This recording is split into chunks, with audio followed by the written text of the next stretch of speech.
Alors certains médecins ont décidé de ne plus attendre. À l'hôpital de Périgueux, le docteur Granger lutte contre les ravages du tabac depuis 35 ans. Aujourd'hui, le pneumologue a une bonne nouvelle à annoncer. Les radiographies sont correctes, c'est-à-dire qu'il n'y a aucune image. Pour l'instant, les résultats sont parfaits. Pas de rechute à craindre. Après la découverte de son cancer, Maryse a subi une ablation du poumon. Ici, Comme la majorité des fumeurs, la plus grosse difficulté pour elle a été de dire non à la cigarette. Elle a alors suivi le conseil de son médecin.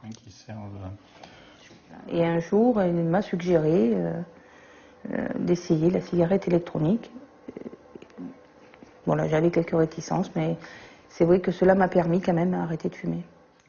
Le pneumologue ne s'interdit pas de recommander des e-cigarettes à ses malades.